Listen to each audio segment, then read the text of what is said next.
So today and this week marks the start of the Muslim holy month of Ramadan, the month of fasting.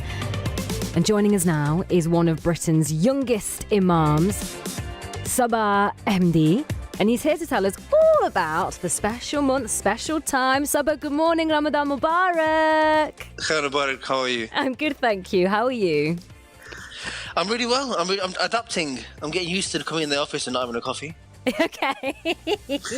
I mean, it's only 12 minutes past 10, so you've been fasting for how long, Sabah, has it been? It's less than 8 hours. Yeah, but normally by now I would have had about 4 coffees. Right.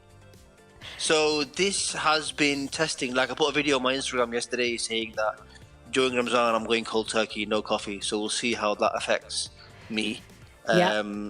Interesting, to say the least. But it is a month of, as well as fasting, it is also a month of detox as well, right? Tell us a little bit about the significance of Ramadan, Sabah. Yeah, so Ramadan is the 9th month of the Islamic calendar. It's the holiest month for Muslims all across the world. It's a time where we fast. As the Holy Quran says, it's a time for us to become righteous. So there's no food and drink from dawn to sunset. And you're right, it's more than just no food and drink. It's about working on our spirituality, and that time may be where we'd use to go and get a drink or some lunch or sit and mill about. We use that maybe to pray, self-reflect, maybe read some Holy Quran. Like this year, one of my targets is to read more Holy Quran. So maybe pick a few verses and then read the Arabic and read the translation and get an understanding of it. Because like, if you read it once, you'll take certain points from that. If you read it the second time and the third time, you'll take different points because the Quran is so vast. Yeah. So for me, this month, it's about making small steps and small habits that I can carry on throughout the year.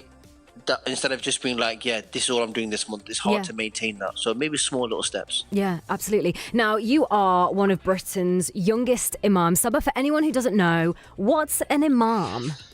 Yeah, I get called an imam or an iman or like the lot, but an imam basically is a Muslim version of what a priest is. Like a faith leader, a Muslim faith leader is probably the easiest way to put it.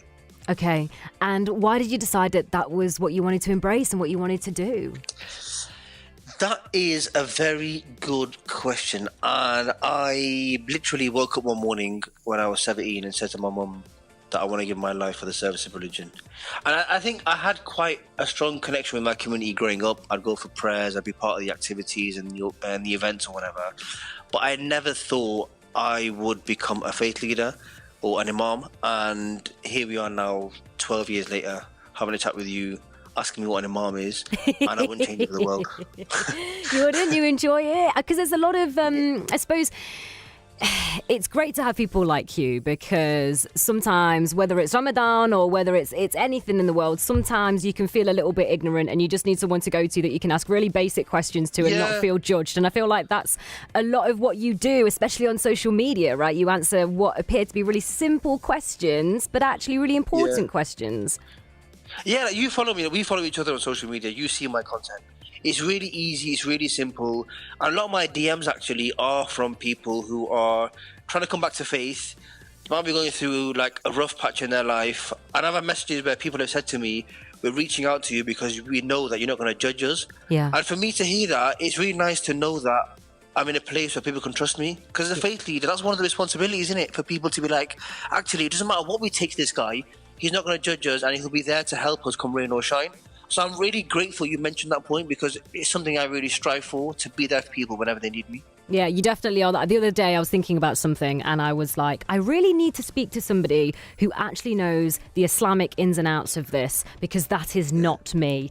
And I thought of you, and I thought of you, and I think a lot of people will do. Okay, so Ramadan has started today for many people. Yesterday we had the debate about which day it was going to start and stuff. We're not going to go there, Sabah. We've only got, limited time. But even so, a lot of people are starting. But you know what? That's not even that hard. It's not even a hard question, but it's not even a long answer. But go on, go on.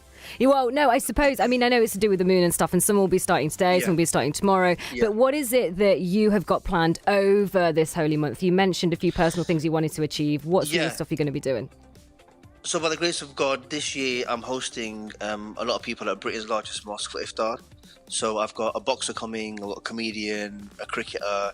Like, a lot of people of influence are coming this year, because it's just a nice thing to do. They're going to have a tour of Britain's largest mosque. They will open fast together. We'll have a tour, and then we'll talk about life as a Muslim and what it means to so many Muslims across the world. And they'll get first-hand insight into what life is like as a Muslim during this holy month. Brilliant. Well, listen, the very best of luck with it, Sabah. No doubt we will check in with you over the month of Ramadan, and best of luck with your first fast today.